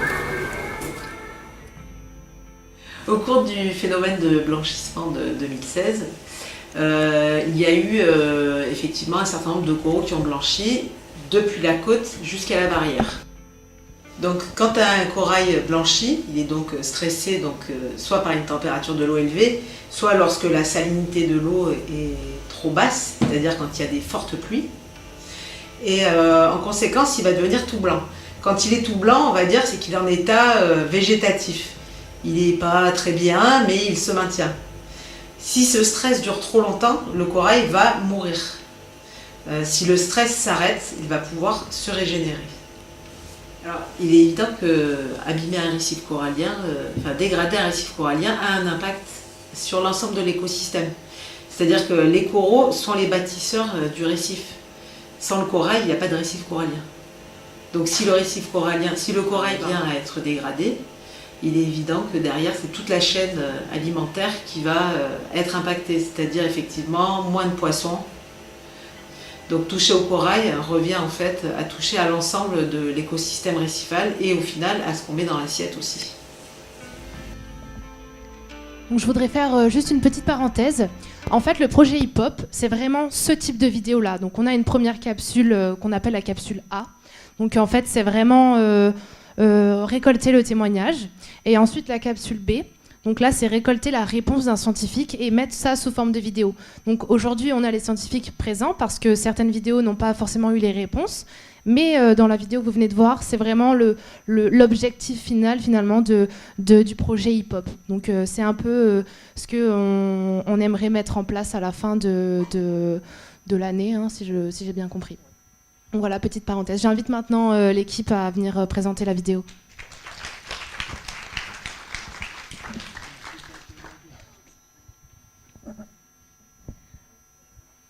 Darren, est-ce que tu peux nous dire un peu d'où vous est venue l'envie de parler de ce thème, de témoigner de tout ça? Bonjour. On a choisi ce thème parce qu'on a pu observer en 2016 qu'il y avait eu un phénomène de blanchissement des coraux plus important que d'habitude en Nouvelle-Calédonie suite à une hausse de température de l'eau. Donc en gros, on voulait savoir voilà, où ça en était aujourd'hui. Est-ce que les coraux avaient récupéré voilà, donc c'est pour ça qu'on a interrogé donc, des témoins, un pêcheur, un marchand de poissons, voir l'impact que ça avait eu, et également une directrice d'une association qui suivait l'état des cours en Nouvelle-Calédonie. D'accord, merci. Laura, maintenant à ton tour, est-ce que tu peux nous parler un peu de comment vous vous y êtes pris pour récolter ces témoignages pour, Non? Tu veux me parler des difficultés? Ok, il n'y a pas de souci. Eh bien écoute, parle-moi des difficultés que vous avez rencontrées. Oui, bon, parce que Darren a un peu sauté la partie de Laurie, mais c'est pas grave. Du coup, nous, notre principale difficulté, en fait, ça a été de coller exactement à notre thème qui était à la base le blanchissement des coraux. Et c'est vrai que ça a été très très compliqué de trouver des personnes qui pouvaient exactement nous répondre et avoir des personnes qui pouvaient témoigner du changement au niveau des coraux. Et du coup, en fait, on a essayé de chercher quelque chose un peu autour, et donc on s'est aperçu plutôt sur la pêche. Et donc voilà, aussi là ça a été assez compliqué de trouver des pêcheurs et tout, parce que voilà, réticents au niveau de la caméra, ils voulaient pas du tout être filmés, donc c'était pas top. Et du coup notre dernier problème, ça a été surtout le son au niveau du marchand de poissons. parce que voilà, les conditions elles sont pas toujours bonnes pour filmer. Donc là, on avait le son de la musique du marché et donc voilà, on n'entendait pas vraiment tout ce qu'il disait malgré la proximité du micro. D'accord, merci. Laurie, est-ce que tu peux nous parler de comment est-ce que du coup vous y êtes pris pour récolter ces témoignages ? Du coup, nous en fait, on a pris le problème à l'envers par rapport à notre projet hip-hop parce qu'on avait d'abord filmé la biologiste de l'association Paladalic qui a pour but de suivre l'état de santé de la barrière de corail en Nouvelle-Calédonie. Et en fait, on est passé d'abord par elle pour savoir, pour en connaître un peu plus notre sujet, et afin de pouvoir récolter, par exemple, les témoignages du pêcheur amateur et du vendeur de poissons au marché de Nouméa. Et du coup, on a réussi à avoir notre capsule complète. C'est vrai que c'est plus simple finalement d'avoir pris le problème à l'envers. C'est une bonne idée. Ok. Eh bien, maintenant, je vous propose de reformuler si vous avez des questions, ou peut-être même des questions personnelles à poser directement aux scientifiques. On a déjà eu une réponse, mais par rapport au blanchissement qu'il y a eu en 2016, on aimerait bien savoir à l'heure actuelle où en est la barrière de corail en Nouvelle-Calédonie et quelle action pourrait-on mener pour éviter ce blanchissement de coraux. Donc il y a eu un programme de suivi du blanchissement des coraux justement durant cet épisode particulier qui s'appelle Blanco. Donc si vous voulez plus de précision, il y a des chercheurs qui ont vraiment travaillé sur ça avec des suivis en plus de l'association. La grande majorité des récifs coralliens ont récupéré en fait du blanchissement. Donc ceux qui n'ont pas récupéré, il y a eu à peu près au maximum 30% de mortalité. Donc ça c'est un phénomène naturel, celui-là, celui de 2016. Voilà, donc là les récifs coralliens sont en bon état, hein. En particulier plus on s'éloigne de Nouméa, plus le blanchissement a été plus les coraux ont vite récupéré du blanchissement. Il n'y a rien à faire contre ça. Quand les coraux sont soumis à un stress thermique, quand la température augmente pendant suffisamment longtemps, hein, c'est pas 2 jours, 3 jours, mais quand ça dure 1 mois, comme c'était le cas durant cet épisode, eh ben, les oxanthelles quittent les coraux, ils deviennent blancs, et si ça dure trop longtemps, ben, ils finissent par mourir. Ça, c'est complètement naturel. La grande question qui se pose à nous, à vous, c'est est-ce que nous, l'homme, en augmentant la température de la mer, en rejetant des gaz à effet de serre, est-ce que avec une température de 3 degrés en plus en moyenne, ce qui est prévu, est-ce que tous les coraux vont blanchir? Et donc avec des impacts, là, comme disait Sandrine, avec des impacts sur les écosystèmes afférents aux coraux, en particulier sur la pêche côtière et ce genre de choses. Parce que la température va augmenter de 3 degrés. Donc ça, c'est des grandes questions qu'on se pose. L'océan s'acidifie, est-ce que le squelette des coraux va se dissoudre? Donc ça, c'est 2 grandes questions qui concernent les coraux. Mais on ne peut rien y faire.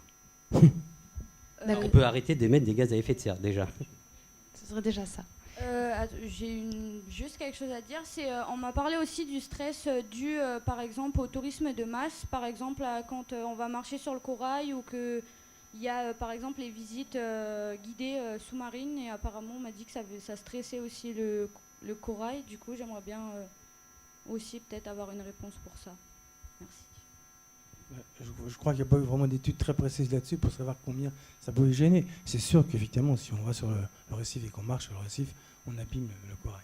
Moi, je voudrais revenir sur un point sur la pêche, en fait, parce que vous êtes parti de la partie pêche. Il n'y a plus de poissons dans la mer. Le pêcheur disait, bon, on n'a plus de poissons, etc. Et on avait l'impression qu'il reliait ça au climat. En fait, il n'y a plus de poissons dans la mer parce qu'on pêche trop de poissons. Je crois qu'il faut être clair là-dessus. Et c'est ça qu'il faut dire. En 2050, il n'y aura plus un poisson dans la mer si on continue à pêcher de cette façon-là.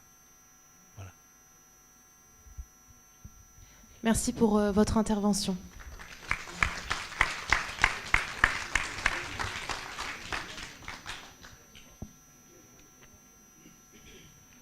Donc maintenant, on va vous présenter une 9e vidéo qui se réfère en fait à la montée des eaux en Nouvelle-Calédonie. Et nous allons en fait faire un rapprochement avec la vidéo suivante qui aborde le même thème, mais cette fois-ci sur Wallis. Voilà, donc je vous laisse regarder.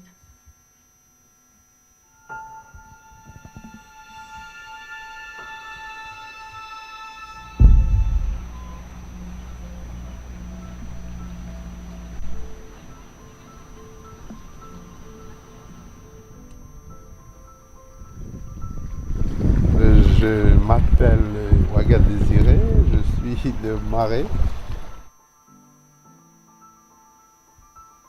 On constate déjà, parce qu'avant quand j'étais petit, j'avais l'âge de 5 ans, 6 ans, je venais, la mer elle était juste à côté, vous voyez derrière vous là, elle est juste là, vous voyez l'oiseau qui est là-bas? Eh ben elle était là.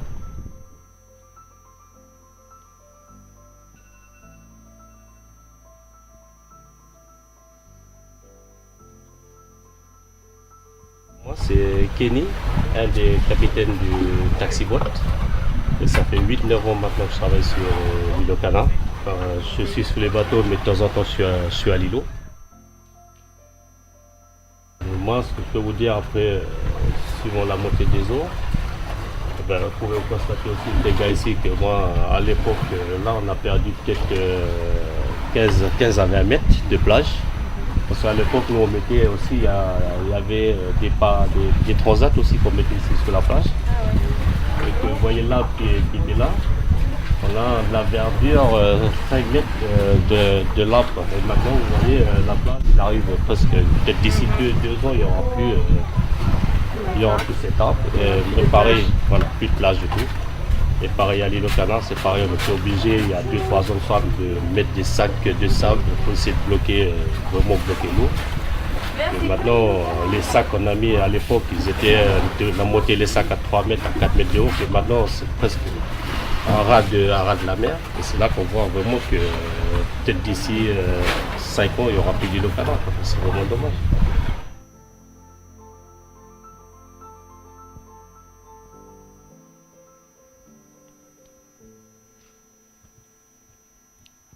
Donc voilà, j'invite les deux demoiselles à avoir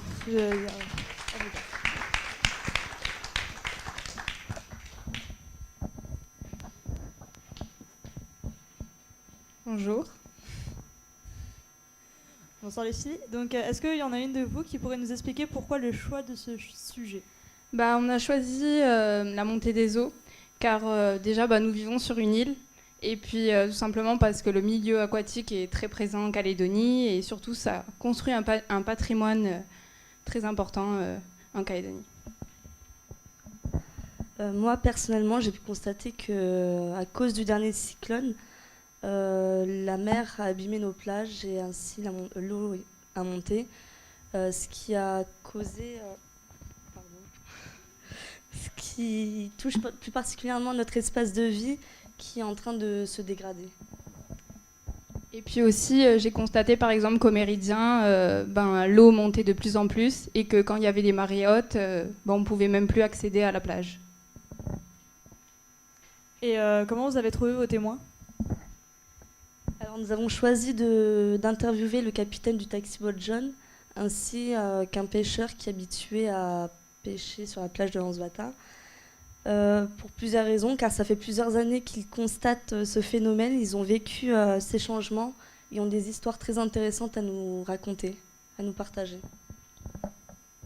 Et vraiment ce qui nous a plu, c'est vraiment ces échanges qui ont été très très touchants et qui inspirent vraiment un espoir de solidarité pour changer les choses. Et est-ce que vous avez rencontré des difficultés? Quelques difficultés. Donc certaines personnes étaient mal à l'aise face aux caméras, ne voulaient pas du tout se faire interviewer. Donc ça a été très compliqué pour nous. Et de plus, lorsqu'on a tourné la capsule, il y avait des bruits très perturbants, comme par exemple, on a tourné la vidéo sur la plage de Lansbata, donc il y avait la route juste à côté. Et il y avait le bruit de la mer aussi qui nous a assez dérangés. Et puis aussi, je voulais juste dire, excusez-nous, c'était pour la vidéo, parce qu'on a vu qu'il y avait... par rapport au son qui était assez mauvais et on n'avait pas eu ce problème avant que ça soit déroulé. Donc voilà. Et donc pour finir, est-ce que vous avez une question à poser?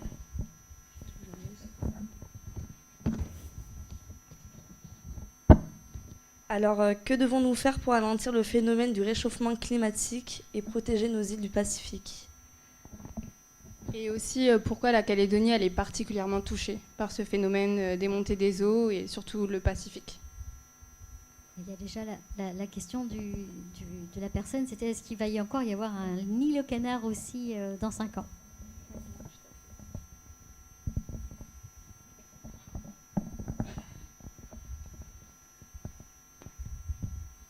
Merci de ce sujet.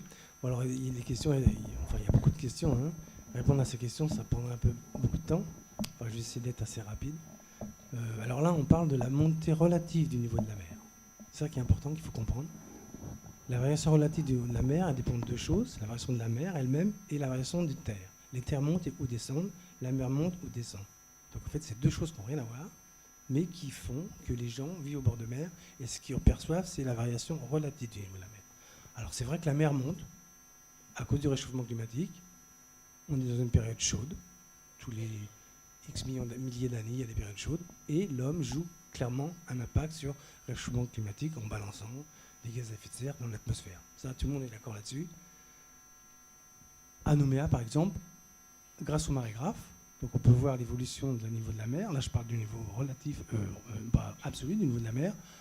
La montée à Nouméa est environ d'1 millimètre par an depuis 1957, puisqu'il y a eu des marégraphes qui ont été installés à Pointe-Chaleix, puis après à Nimbo. On a pu relier ces deux marégraphes, une étude récente faite par l'IRD, qui montre environ 1 millimètre de montée des eaux depuis donc cette période. La Nouvelle-Calédonie n'est pas dans une zone où l'eau monte de manière absolue très rapidement. Il y a des zones beaucoup plus impactées que nous, en particulier le Pacifique ouest, central, et puis au nord de nous, Vanuatu, Fidji, etc., Tuvalu, ces régions-là sont beaucoup plus impactées. De manière générale, la montée des eaux, de manière globale, est de 3 mm par an depuis 1993, où on a des satellites qui observent assez bien la montée du niveau de la mer. Là, je parle de la variation absolue. Hein. Et donc, depuis le début du siècle dernier, de 1900, en gros, on a 20 cm de montée des eaux, qui fait 1,7 mm par an. Voilà. Donc, sur les projections sur le 2100, on s'attend à une montée d'environ 0,65 cm. 0,65 m, pardon, oui, 65 cm. Et donc, bon, voilà. Qu'est-ce que je peux dire d'autre? C'était quoi les autres questions? Je ne me rappelle plus. Bah oui, par rapport à l'île au canard. Est-ce que l'île au canard va disparaître d'ici 5 ans? C'est très peu probable. Les îlots, en fait, ils jouent, leur taille, leur forme, leur géométrie se redistribuent sans cesse à cause de la marée, des vents, des courants, etc. Et donc du changement climatique. Et donc il y a la dynamique des îlots propres. Il y a des îlots qui disparaissent un peu. Ça disparaît par endroits, mais ça peut se reconstruire par ailleurs, etc. Donc en fait, c'est très dynamique tout ça. Donc il y a une étude justement sur les îlots Nouméa qui a montré que 50% des îlots du lagon calédonien étaient en zone critique quand même. Donc il y a 50% non. Donc l'île au canard, non, je crois qu'il n'y a pas de souci. Sur les 5 années qui viennent, il n'y a aucun problème. Et pour dans 10 ans, par exemple? Oh, non, mais même dans 10 ans. La vitesse, l'île au canard est relativement élevée quand même. Je sais pas, il fait peut-être plusieurs mètres d'altitude. Donc l'île au canard ne va pas disparaître immédiatement. Hein. Non, je pense pas. D'accord, merci. Par contre, c'est vrai, enfin, c'est pas par contre, c'est vrai que parmi les choses qui remodèlent, qui changent la morphologie des îlots de manière dramatique et soudaine, les cyclones font partie de ces événements extrêmes. Ça, c'est vrai. Hein. Le profil de plage, que ce soit sur les îlots ou l'Ansvata ou la baie des Citrons, en plus de l'érosion, ça change de manière dramatique et soudaine, et ce sont des éléments forçants qui modifient profondément la morphologie des îlots. Mais il y en a qui croissent, il y a des îlots dont la surface croît, il y a des îlots dont la surface décroît. Ça, c'est sûr. Et est-ce qu'ailleurs dans le Pacifique, on observe ce genre de phénomène, et comment le vivent les populations? C'est une question pour mon collègue Victor David. Merci Mila. Évidemment, oui, dans le Pacifique, les populations subissent les impacts du réchauffement climatique sous forme effectivement d'interactions avec l'océan. Alors j'ai typiquement deux exemples très éloignés finalement l'un de l'autre. Le premier exemple, bien sûr, ce sont les petits atolls que l'on connaît dans le Pacifique, que ce soit en Nouvelle-Calédonie, à Uvea, tout le monde sait qu'il y a un recul du littoral de quasiment 1 mètre par an, pour des tas de raisons que mes collègues expliqueront mieux que moi. Et évidemment, dans d'autres États insulaires du Pacifique, comme Kiribati, Tuvalu, évidemment, c'est un problème quotidien. Je veux dire, parfois les atolls font 20 mètres de large, et à la grosse marée, donc la mer, elle part de part en part, elle traverse de part en part l'atoll. Ce qui fait que les maisons, les écoles, les dispensaires, les cimetières, tout est inondé. Et donc plus rien ne pousse après, la lentille d'eau est polluée. Donc ces atolls deviennent inhabitables. Et il n'y a pas d'autre solution pour les personnes qui vivaient sur ces atolls que de partir. Donc, ce qui pose le problème des déplacements environnementaux dans le Pacifique pour ces petits États insulaires. À l'inverse, il y a 3 semaines, j'étais sur la Gold Coast pour un séminaire scientifique dédié à l'érosion du littoral. Et la Gold Coast subit depuis des décennies une érosion extraordinaire. Et seule, je dirais, la bêtise humaine fait que on s'entête à construire sur la Gold Coast, à faire des gratte-ciel qui valent des centaines de millions de dollars. Et ensuite, les Australiens, les Queenslandais, si je puis dire, rament littéralement pour prévenir, pour protéger ces investissements qui ont été faits.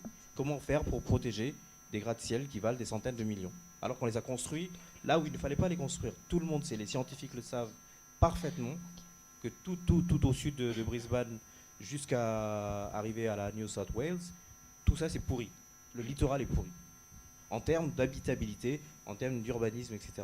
Donc on est à 2 situations, vous voyez, donc 2 civilisations, si je puis dire. Une où effectivement des populations insulaires qui sont là depuis des milliers d'années et qui vont être obligés de quitter leurs atolls parce qu'ils sont devenus inhospitaliers. Et d'un autre côté, vous avez cette urbanisation qui a flambé ces 30 dernières années, ces 40 dernières années sur la Gold Coast, et qui fait que c'est devenu extrêmement vulnérable. Alors donc les Australiens apprennent à vivre avec, à construire des canaux, à creuser des chenaux, à construire des murs en béton, à aller creuser le sable pour aller en mer, pour aller le jeter plus loin, pour créer des courants, etc. Mais c'est des investissements de plusieurs centaines de millions, parce que derrière, ils ont plusieurs centaines de millions de dollars à protéger. Personne n'ira faire ça sur les petits atolls du Pacifique. Hein. Donc quand ils vont se noyer, ils vont se noyer, quoi. Je veux dire, ça c'est clair. Donc c'est effectivement le même problème finalement de montée relative du niveau de la mer, mais qui affecte différemment différentes parties du Pacifique. Je pourrais vous en parler longtemps. Merci. Merci beaucoup.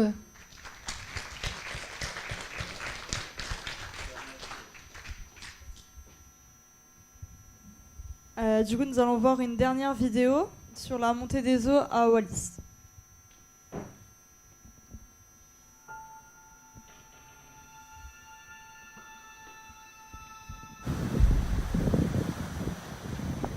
Ko toku hingoa ko ki kano i Sosefo me au tupu i te afe i wange au whangfuru manima i te aho hongfuru mafitu o Surio i mua ko te potu sau te aia o uvea.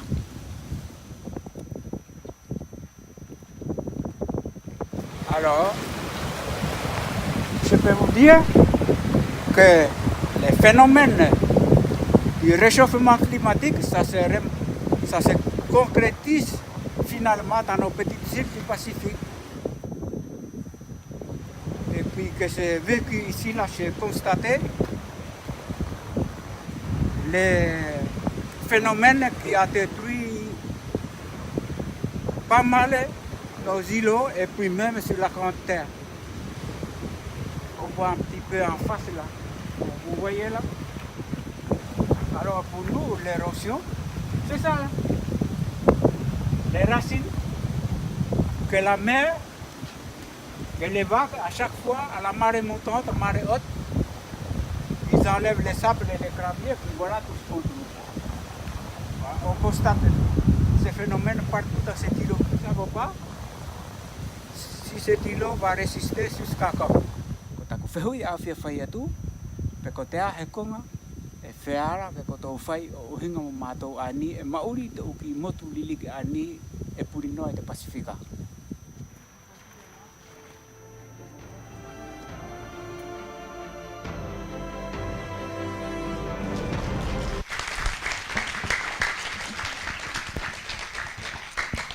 Bonsoir à toutes et à tous. Je suis d'origine wallisienne et j'ai eu l'occasion d'aller à Wallis récemment. Donc j'ai rencontré Sosefo Kikanoy là-bas qui m'a parlé spontanément de la montée des eaux à Wallis et de la disparition des plages. Donc je lui ai parlé du projet hip-hop et je lui ai proposé d'en faire partie en l'interviewant avec mon smartphone. Donc les seuls problèmes que j'ai rencontrés étaient techniques parce que cette interview elle était totalement improvisée. J'avais pas les moyens techniques sur moi pour le filmer correctement. Et donc voilà. Cette expérience, elle a été très enrichissante parce que j'ai pu échanger avec quelqu'un d'une autre génération. Il m'a appris beaucoup de choses, notamment en termes de faune et de flore wallisienne. Et par contre, pour les questions, en fait, c'est quasiment les mêmes que celles que mes camarades de la vidéo précédente ont posées. Donc, je sais pas trop. Donc, déjà, pour une petite raison de timing, on s'adressera peut-être plus tard aux scientifiques, étant donné qu'on a déjà eu... Vous voulez quand même intervenir? Pas longtemps, alors. Merci. Non, je vais intervenir parce que c'est une très très bonne vidéo. Elle est parfaitement... Enfin, j'aime bien celle-ci, d'ailleurs. Mais alors, pour Wallis, en gros, ce qui se passe, c'est que d'abord, la montée absolue du niveau de la mer à Wallis est plus importante qu'en Calédonie, de l'ordre de 4 à 5 mm par an. Donc c'est une zone où l'eau monte beaucoup. Et aussi, l'île s'enfonce. Ce qui est le cas en fait de toutes les îles du Pacifique, essentiellement. Les îles du Nord, les petits pays, les petits États insulaires, Tuvalu, Kiribati, Marshall, etc. Le problème, c'est que les îles s'enfoncent. Et en plus, l'eau monte. Donc ça double la mise. Merci beaucoup pour votre intervention. Je vais maintenant demander à Tara de venir, se présenter. Donc, c'est un petit cas particulier qui n'a pas forcément mis en place de vidéo, mais qui a quand même pas mal de choses à nous dire. Alors, bonsoir à tous. Donc, moi, j'ai décidé de faire une vidéo sur le passage des bateaux de croisière, car ils ont une répercussion sur nos îles où ils accostent. Donc en effet, les bateaux de croisière engendrent la pollution de l'air, de l'eau et des plages de par le carburant utilisé et le tourisme de masse. Donc malheureusement, j'ai pas pu encore filmer de témoins, mais c'est parce qu'ils étaient réticents à l'idée de se faire filmer. Donc s'il y a des volontaires dans la salle pour participer à ce sujet, pour témoigner, je suis preneuse. Merci. Merci Tara.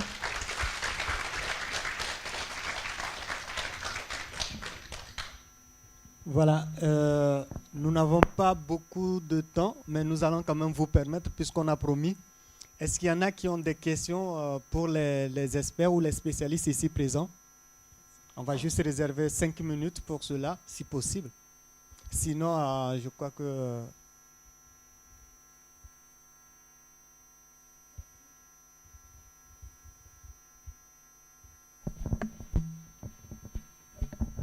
Oui, merci.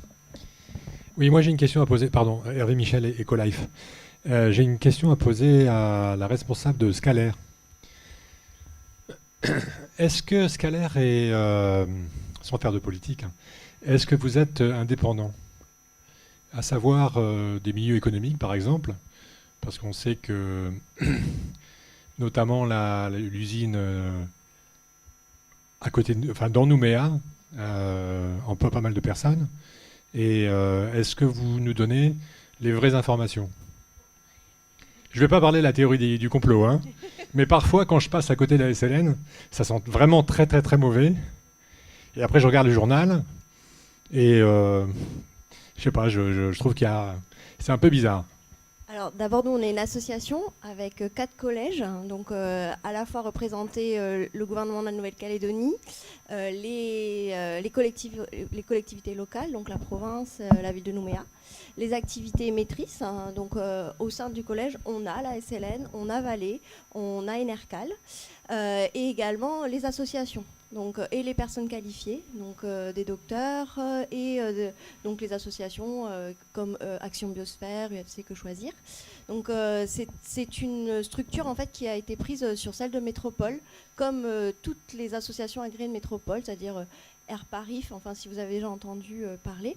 Donc c'est ce qui nous permet en fait aujourd'hui d'avoir tout le monde autour de la table.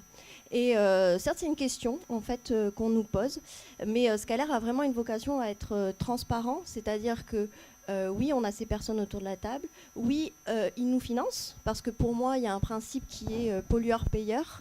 Et ces personnes, elles polluent, et elles ont des obligations réglementaires qu'elles doivent payer.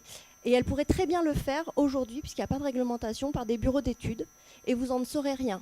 C'est-à-dire que personne ne vous dirait, de manière comme le fait Scalaire à travers différents médias aujourd'hui.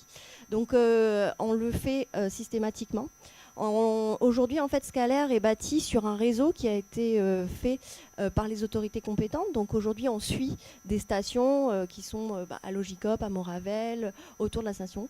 Et on note aujourd'hui qu'il y a un impact autour de l'usine de Dognan-Beau. Certes, tous les jours, on ne vous dit pas que c'est rouge. Pour une simple et bonne raison que même s'il y a des émissions que vous voyez, en fait, on le note, on a des émissions à la SLN. Nous, on ne suit pas l'émission. On ne peut pas savoir tous les jours qu'est-ce qui en sort. Mais par contre, nous, on contrôle l'air ambiant. Et l'air ambiant, il subit également d'autres phénomènes qui sont la météorologie. Et on a, je vais le dire, de la chance en Nouvelle-Calédonie et à Nouméa, en tout cas, d'avoir des vents de sud-est. Et qui fait que ça ne rabat pas toute la pollution sur la ville. Par contre, en ce moment, on est en vent d'ouest. Et si vous regardez le journal, on a des indices qui sont souvent modérés, médiocres, pardon, excusez-moi, sur Moravel, sur Grisely. Donc c'est des zones en fait où on a des stations. Et donc on montre bien quand même cet impact. Et donc en fait, je peux vous dire, en fait, on fait notre bilan de la qualité de l'air qu'on présente. Et nous, on donne systématiquement de données. C'est-à-dire qu'aujourd'hui, quand on a une alerte, la SLN ne nous appelle pas pour nous dire hop, vous la donnez pas parce que c'est automatisé. C'est-à-dire que la station, elle bip, elle est envoyée, c'est envoyé directement à la SLN parce qu'ils ont des mesures à prendre. Parce que même avant que ça bip, elle a des mesures à prendre pour diminuer ses émissions.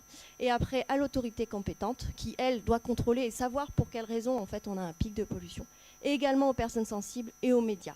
Donc, certes, on n'a pas, et heureusement qu'on ne vous dit pas tous les jours qu'on est rouge, et j'en suis, c'est très bien. Par contre, on a d'autres problématiques qui sont certainement dues. Sur les poussières fines, par exemple, on a des métaux lourds. Le nickel, on en a tout le temps. On en a sur toute la zone et on dépasse les moyennes annuelles préconisées ailleurs dans le monde. Donc voilà, je voulais répondre et nous on est totalement transparents, on est là aussi pour ça et moi je suis très contente en fait parce que souvent on n'en parle pas, quand on parle de réchauffement climatique on oublie un peu l'air, on oublie en fait, on ne fait pas l'air et climat en Nouvelle-Calédonie, on n'associe pas forcément ces thématiques. Moi je suis contente qu'on les associe, je suis contente que les jeunes en aient parlé, de voir cette dame qui a Nimbo et qui ait fait ce témoignage parce que nous, ça nous permet d'avancer sur nos actions. Et donc voilà, mais moi je vous invite à venir voir notre site, à venir nous voir. On va faire, on relaie en fait en Nouvelle-Calédonie la journée nationale de la qualité de l'air qui est le 19 septembre cette année. Et on va faire des journées portes ouvertes. Et je vous invite en fait à venir voir sur place si vous souhaitez vous inscrire pour venir voir nos stations, voir ce qu'on fait parce que le personnel qui est, en tout cas l'équipe, se donne beaucoup à fond pour permettre en fait d'avoir tout le temps de cette donnée qui soit le plus fiable possible. Et aujourd'hui, nous, les seuils qu'on a, on respecte en fait les seuils qui nous sont recommandés au niveau national et international. Et on essaye de faire pousser les choses pour avoir une meilleure qualité de l'air pour tous. Donc pas de pression. Hein. Non, pas de pression. voilà. Merci. Moi, je suis là, j'ai demandé à personne d'être là. Y a-t-il une Merci dernière beaucoup. Oui, alors j'ai une petite question encore au fond. Je vais donner le micro au monsieur. Bonsoir, je suis Stan.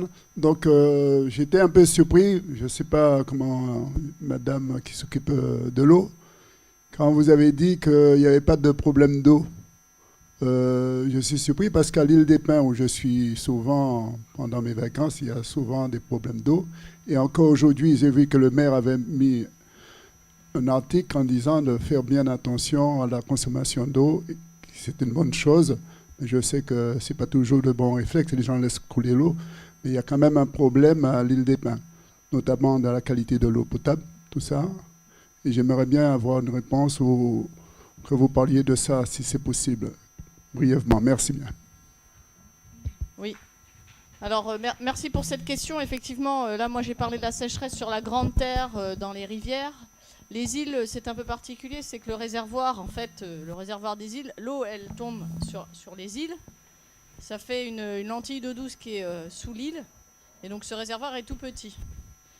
Et là, à l'île des Pins, le souci qu'il y a, c'est qu'il y a en plus des problèmes de qualité de l'eau avec des valeurs de nickel, notamment. Il est partout ce nickel.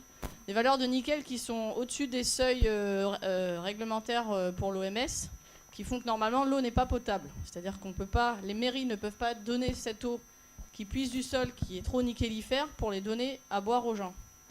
Donc aujourd'hui, on en est là. Les causes de ça, on essaie de les trouver. On n'est pas sûr si ça vient à la fois du fait qu'on pompe trop, à la fois du fait que le nickel était déjà là, et que voilà, et aussi du fait que les réservoirs avec les feux ont été impactés et que maintenant la terre ne fait pas son office de filtre entre l'eau de la pluie qui tombe et quand elle rentre dans la nappe.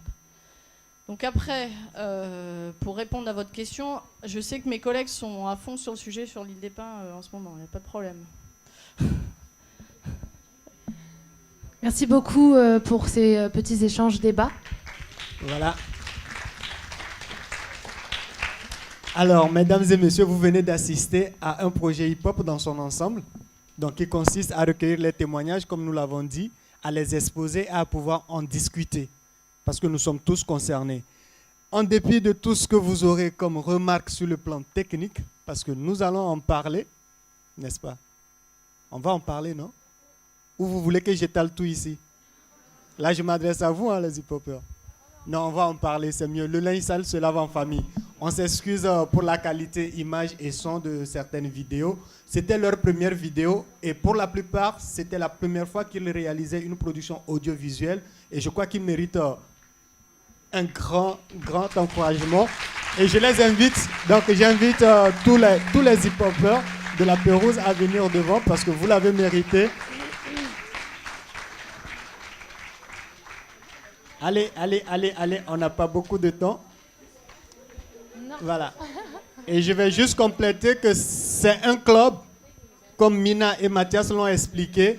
L'idée, c'est de développer un réseau et un réseau international de jeunes observateurs sur les changements climatiques et environnementaux. Ce qui veut dire qu'ils ne sont pas les seuls. Il y en a également à Fidji, il y en a également en Nouvelle-Zélande et bientôt Vanuatu. Donc, même en Nouvelle-Calédonie, ils ne sont pas seuls. Il y en avait qui ont commencé le projet avant eux.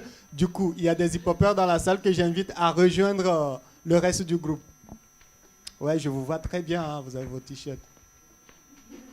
Voilà, donc c'est une mission. Vous vous êtes engagés pour défendre l'environnement autrement avec votre outil qui est votre smartphone. Et c'est ça, j'espère que vous l'avez compris. Il ne suffit pas, on ne planifie pas. Vous tombez sur un endroit où vous remarquez qu'il y a un changement et qu'il y a une personne qui est capable de témoigner. Vous recueillez son témoignage et vous essayez de lui rapporter les réponses comme vous l'avez fait aujourd'hui. Félicitations à vous. Merci beaucoup.